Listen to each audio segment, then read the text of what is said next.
how you communicate, make decisions, or inspire others? Um, I mean, as I said, I feel light on doing things or lighter, which means and because I'm also feeling more confident on my skills, I'm not holding myself and I let things go and I see others saying, "Oh, that was a good idea," or people saying, "Hey, I don't agree with you," and then we just go in this conversation. Okay, why not? What do you do? So we get to faster results, and it's more enjoyable for me to work with my team, being it my team of agile coaches or my peers. And of course, I'm still working on it. Certain things are still not natural. I still need to put some effort on it, but it's coming more and more natural. So the difference is that I end up influencing others because of what I say instead of holding it to only to me. And some of the things then I see them either repeating to others or Oh, they the don't waves. say yes, or they don't say anything that they agreed or not, but then the week after I see a communication, an email, or something happen, go like, oh, actually, I'm guessing was after our conversation. Actually, it made a difference. So this is the kind of things I see. Not only on work, also private life with friends, with family. Certain things they're easier. The fact of talking more about stuff makes things more solvable. So. Yeah, and about the inspiration, is there a different way that you're, let's say, talking with your peer team members or your reports, which inspires them more? Is it from a different way of listening? Is it from a different way of seeing them? Is it a different way of showing yourself? What is the real difference? Good question. I mean, because I felt this growth every day, it's hard for me to spot what was the big change. I need to kind of go Hmm. back and come forward. Um, I'm very passionate about things. I pick up something and I get really passionate about it. If I don't, normally I let it go, or people will notice that I'm just doing because it's a checklist. I need to. Hmm.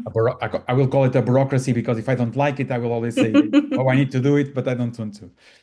So I think that this passion is now more intense, and I get from people the feedback that the way I talk and the passion I put on things becomes kind of what's the word? It's not a question of influencing them, but it's a question of they get inspired or they get like energy from the way I'm talking about things.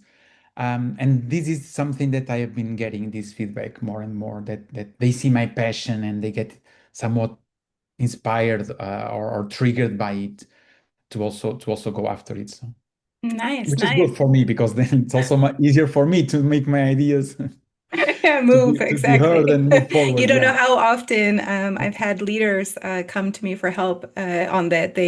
And the way they state it is sometimes a bit funny because they're like, I don't know how to get people to do what I say. And it's like, well, are you inspiring them?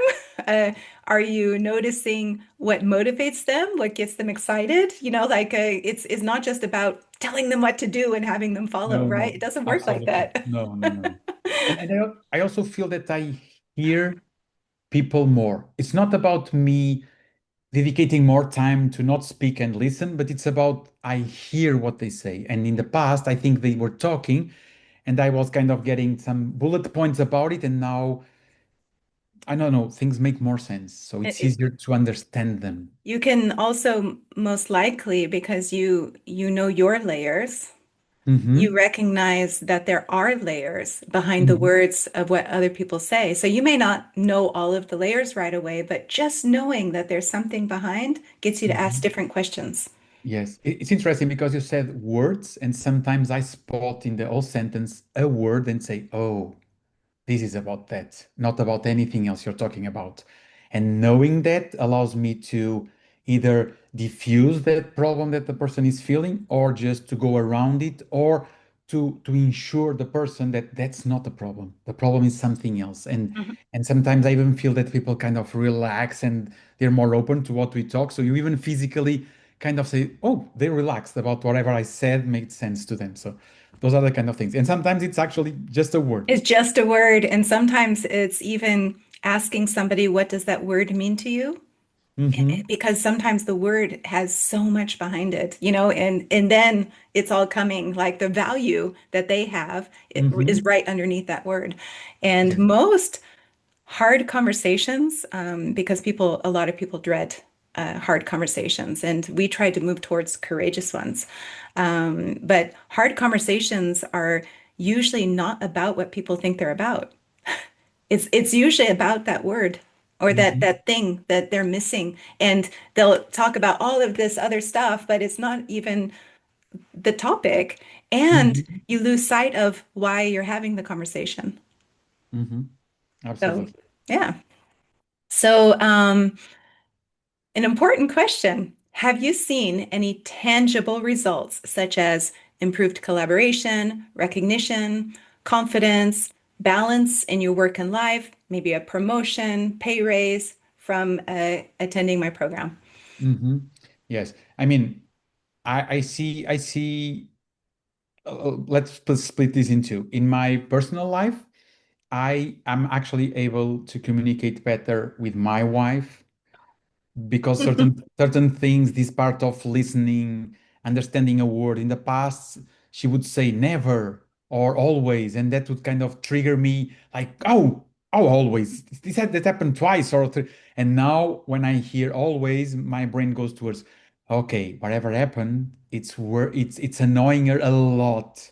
And Yeah. I kind of diffuse the word, doesn't Yeah. matter No always. need to write fight. Yeah, oh, it's only 45% of the time. I mean, I'm very pragmatic, so I go towards this data thing. I don't need that. So in my personal life, in my professional life, I already mentioned that it's easier to communicate with others, and certain things I see from my manager is he recognizes that certain things he always wants me to go further and more and stuff, but I see him recognizing certain things and trusting more. So I believe that this part of talking back allows him to talk and a small in confidence. I'm also not saying, oh, he's my boss, although if you look at LinkedIn, you'll guess. But anyways, he said something interesting because we were talking and he said, hey, Mike, I need you to tell me when something I'm doing, is it to get related to you or to the team, is not the right one. That sounds So, like a great and boss. yes, and trusting me that part, he wouldn't say this in the beginning, probably to the mic before the program because I was too closed and I was shut down about things. So now with after the program, this trustness is increasing, and I mean that's a good example of something. So Yeah, and you're getting more responsibilities because of that. absolutely, Yeah. and more work, which sometimes it's not as As long good as as you can manage it, right? You know how to yeah, set those yeah, boundaries now. yeah, yeah, yeah, true, true. So, was the program worth the financial investment? Absolutely. I mean, it's always hard to put a ratio of how good it was, but I would do I mean, there's a very good example. I did the program and then I did the one-on-one with you. Yeah. If the program was not worth, I wouldn't do the program. Yeah, and many one-on-ones. So you keep moving Yeah, forward. yeah. So, Or I would do the first ones and then get some excuse to not do the remaining ones. And that's not the case. And as I already mentioned to you, even now that we're getting to the end of the one-on-one program, I will continue to touch base with you from time to time because I don't want to lose this power and this energy. So this is super relevant for me. So absolutely. yeah, and in fact, every great leader I have ever met has a mentor. We can't do it alone. So, Mhm. Yeah, yeah. um, And I already mentioned multiple times in work and stuff like that. Sometimes people talk and I say, yeah, I'm working with my coach and I found lots of important things about myself that actually now allows me to grow faster. And doing it alone, I mean, either it takes forever or you never get there because actually invisible parts, it's super hard to see if you don't have someone kind of coaching you and ask you the right questions. yeah, and I mean, even professional psychologists or therapists, they have interventions with other psychologists even after they've given advice. And sometimes you just give the wrong advice, or You maybe you are having a situation with your